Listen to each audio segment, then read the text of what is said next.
Hello everyone, welcome to my anatomy class. We will be talking about the skull today and all its parts. So we will be starting off with the top of the skull, the cranial bones of the skull. We'll be starting off with the sutures. So on the top of the skull we have the sutures, which are the connecting points between the top parts of all these bones right here.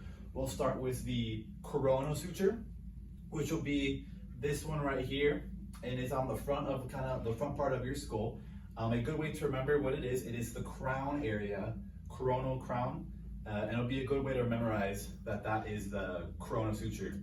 We have the sagittal suture next, which will be the second suture will be right down the middle. It just means middle. It'll be the suture that separates the parietal bones. Then you have the squamous suture, really easy to remember because if you see, you have the squamous part of the bone right here, which is the flattest part. So it's really easy to see that the squamous suture will just be on the part where the squamous bone is. Then you have the lambdoid suture, which is the last suture we have on the skull, and it'll just be the one on the very back. And then if some skulls do have them, some skulls don't. We have Wormian bones, which are just, I'm not sure if this one has it, but we have one right here, I believe, if you can see that, which are just extra bones kind of floating around the suture. So now we'll be moving on to the occipital bone. Now the occipital bone will be found under the lambdoid suture. Well, we'll start off with the magnum foramen. So the magnum foramen is the biggest foramen on the skull. It'll be right under the skull, and it'll just be this big hole right here. And what we'll go through here will be spinal cords and vertebral arteries. Now, around the magnum foramen will be the occipital condyles right here. And then under that as well, we will have the hypoglossal canals right here, right under the condyles. And that will be for hypoglossal nerves to go through. We will now go on to the ethmoid bone. When we open up the skull and take a look right here, we will start off with the crista galli, and the crista galli it's not shown that well on this skull, for it is a fake skull, but it should be this little plate coming out right here, and that will be the crista galli. And again, it doesn't show as well on the fake bone, but around that area right here will be the cribriform plate, and then the tiny little holes in the cribriform plate will be the olfactory foramen. Now the ethmoid sinus cannot be seen regularly through the skull, but it should be right about here. And then we have the perpendicular plate and the middle nasal concha, that will be inside the nose.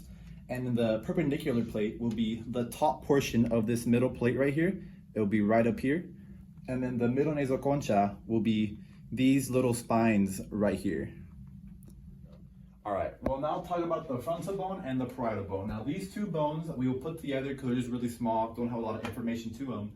The frontal bone will be this part of the bone right here under the coronal suture. Now we will start off with the supraorbital foramen. This skull does not have one because it is a fake skull, but it should be located right above the eyebrow, right here.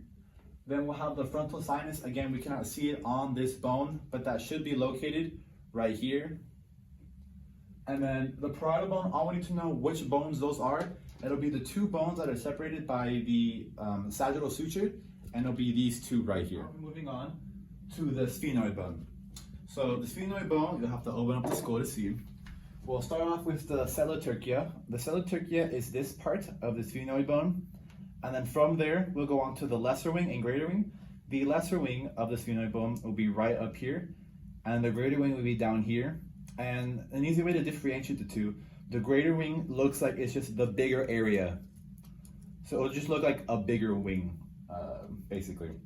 We'll then go on to some of the foramen. We'll start off with the foramen rotundum, which will be the foramen right up here. And then we have the ovale foramen, and then the lacerum foramen. Now to identify each compared to each other, the ovale foramen just looks like an oval. It is the most oval-like shape of the three. Then we have the lacerum foramen, which on the actual skull, there will be a line, so to speak, that looks like it goes straight to it. So it looks like a lace going to the foramen. And then for the rotundum, it's just the other one. There's no real way I have to differentiate it. It's just not the other two. Now we will go on to the optic canal, which will be right here. It'll be these two little holes right here, and those will just be for optic nerve to go through them. And then we will go on to the pterygoid process. The pterygoid process, we have to flip the skull over, and it'll be these two processes right here under the skull. And then for the last two things, it'll be the superior orbital fissure and the inferior orbital fissure. Those will be located in the orbits, and the superior one will be the one right here above, and then the inferior orbital fissure will be this one down here. Now, for the last part of the bone, or for the skull, it'll be the temporal bone. Now, the temporal bone, we have to put the skull back on, or the top of the skull back on. It'll be this entire side right here where the squamous suture will be located. To find the external auditory meatus, it will be the hole you see right here in the skull.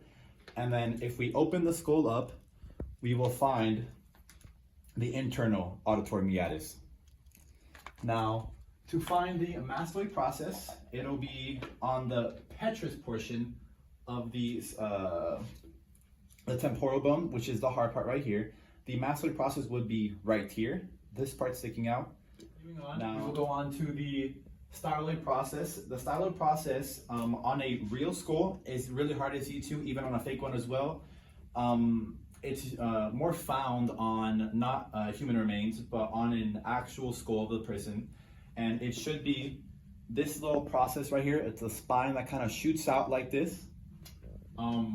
Then to find now, that will be found in tandem with the jugular foramen. And you will find the both of those right here. The bigger hole down here will be the jugular foramen. And then the keratoid canal will be this hole right above it. And this is where you will find the internal keratoid arteries. Now, we'll have the zygomatic process of the temporal bone. That will be this part of the zygomatic bone. And then for the last two things, we have the portions of the temporal bone. We have the petrous portion and the squamous portion. The petrous portion of the temporal bone is the more rougher looking area of the bone. So as you can see right here, it's a lot more rough looking. And then we have the squamous portion, which should be located right here. And it's a lot softer. It's a very thin part of the bone as well, and very fragile to any type of contact. Now, for the last part of the bone, we will be looking at an infant skull. Now, we don't have an infant skull on us, so on the textbook, we have I believe four different things we need to know, which would be the different fontanelles located on the a baby skull. We will have the anterior fontanelle, which would be located right here. This is where people say you don't want to poke a baby skull, and that will be that part right there. Then we have the posterior fontanelle, which should be on the very back of a baby skull. And then for the last two, we have the sphenoid and mastoid fontanelles. They'll be located in their corresponded bone, right area. We'll have the mastoid fontanelle, which will be located right here, normally where you'll find like the mastoid process. And then the sphenoid bone will be located right here around the sphenoid bone. All right, now that we've talked about the baby skull, we'll go on to just some more specific things about a skull. Will be the zygomatic bone. All right, so on the zygomatic bone, that'll be located on the right here on the skull, and there will be two processes we need to know. We'll have the temporal process. The zygomatic process of the temporal bone, which will be this part right here, the part that connects to the temporal bone. And then we'll have the zygomatic process of the maxilla, which will be this part right here. All right, the last part we'll talk about will be the jaw of the skull. We will start off with the maxilla. The maxilla will be located right above the mouth, so where the teeth are, which will be right above right here. On the the maxilla, we will have the infraorbital foramen. It'll just be the foramen that's below the orbits. It will have the maxilla sinus as well, which will be located roughly around here. Again, it's hard to tell on a regular skull because it'll be located more on the inside of it.